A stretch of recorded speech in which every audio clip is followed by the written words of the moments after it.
और supreme court के आड़ में जन विरोधी जो निर्णय लिया जा रहा है, यह सरकार बिल्कुल निकम्मी है, दलित विरोधी है, पिछड़ा विरोधी है, अल्पसंख्यक विरोधी है। ऐसे सरकार के हर फैसला को हम विरोध करते हैं। यह किसानों का फैसला था, मणिपुर में महिलाओं का फैसला था, उत्तर प्रदेश में दलितों पर हत्या हो रही है, सतपुरा बारा में दलितों की हत्या हो रही है और बिहार के अन्य जिलों में व्यापक पैमाने पर दलितों के साथ अत्याचार और उत्पीड़न हो रहा है। यह सरकार ऐसी सरकार है जो जनविरोधी सरकार है। जनता का एक भी फैसला इनके हित में नहीं है, इसलिए यह सरकार सुप्रीम कोर्ट के आड़ में जो निर्णय दिया है, यह दलितों को आपस में लड़ाने वाला निर्णय है। ऐसा सबसे ज्यादा अगर गैर बराबरी नहीं हो रही है, पहले सुप्रीम कोर्ट में क्यों नहीं पहले अपने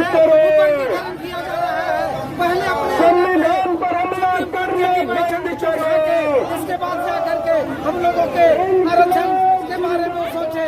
जो भारतीय संविधान में आर्थिक और सामाजिक रूप से जो वर्णन किया गया है, आरक्षण का प्रावधान किया गया है, उस आरक्षण को 100% हम लागू करने का मांग इस सरकार से करते हैं। यानी कि जो सुप्रीम कोर्ट उच्च न्यायालय में जितने भी स्वयं जाति के जज वकील बैठे हैं, दलितों पर अत्याचार करना बंद करिए, क्योंकि बाबा साहेब के लिखा हुआ संविधान में आप जरा सा भी अगर छेड़छाड़ किए तो ये पूरा देश के दलित एकजुट होकर आपको सड़क पर उतारने के मजबूर कर देंगे। क्या सर? बिल्कुल, हम लोग पूरे भारत में दलित से लेकर के ओबीसी से लेकर के माइनॉरिटी संगठित होकर के आज ये सरकार को संदेश देना चाह रहे हैं कि तुम दंड रथ पर बैठ करके ये जो जन विरोधी कार्य जो कर रहे हो, ये करना बंद करो।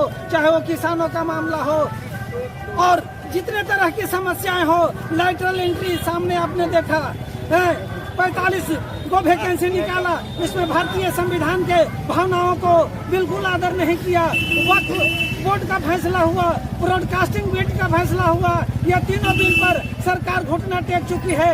इसलिए माननीय कांसी राम जी ने, आदरणीय रामविलास पासवान ने जो सपना देखा था भारत के संविधान को रक्षा करने के लिए, यह सब फैसला बिल्कुल यह सरकार का।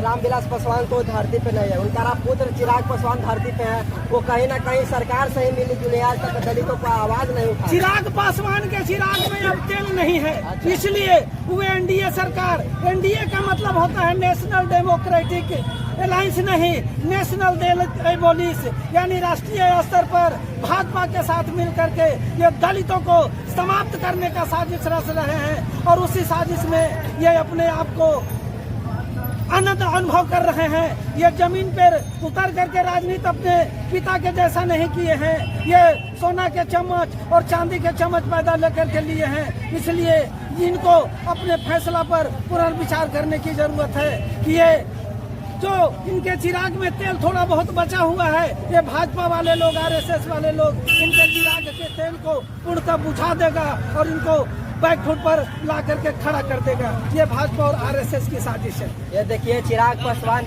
है, हम उनके वाहन को जाने देने का काम किया है, उसने अवरोध पैदा नहीं किया है। एक गरीब मरीज है, वो मरीज इलाज के लिए जा रहा है, हमको उनके स्वेच्छा से आने जाने में कोई बाधा उत्पन्न नहीं किया है। हम यहाँ के प्रशासन से भी मांग किया है कि हम लोग शांतिपूर्ण बंद का आयोजन किया है, इसमें आपका सहभागिता आवश्यक है, आप हमें मदद करें, क्योंकि यह आरक्षण पूरे देश में मामला है, देश के गरीबों का मामला है, अति पिछड़ा का मामला है और सूखों का मामला है। तो आपका जो बंधु है, इस बात को बताने के लिए आज पूरे देश को भारत बंद करके कि हमारी 1,00,000 घंटा आरक्षण है, आप कुछ घाट करोगे तो हम बर्दाश्त नहीं करेंगे। हम इसके लिए लड़ाई लड़ेंगे और यह लड़ाई इतना तेज गति से बढ़ा है कि सरकार अगर इसमें सोचने का काम नहीं करेगी तो इस आर्थिक घोड़े में यह सरकार गिर जाएगी और आने वाला दिन में यह सरकार को तख्ता पलट कर दिया जाएगा। तो पूरे देश की जनता जागृत हो गया है कि आरक्षण के जो मामला संविधान में डॉक्टर भीमराव अम्बेडकर ने जो दिया था, उसमें हम गरीबों को आगे बढ़ने का एक रास्ता था। हमारे बच्चे पढ़ते थे, उनको आरक्षण मिलता था, गवर्नमेंट सेक्टर में हमारे आरक्षण मिलते थे और हमारे बच्चे पढ़ करके नौकरी हो जाया करते थे। आप ये जान लें कितने % हमारे दलित भाई IAS हैं, IPS हैं, सुप्रीम कोर्ट हाई कोर्ट में कितने जज हैं, लेकिन ये नरेंद्र मोदी की सरकार जो है हमारे गरीबों पर उताधार पैदा करने का काम किया है। आरक्षण जो है हमारा संवैधानिक अधिकार है, उसको हमल करने का काम किया है।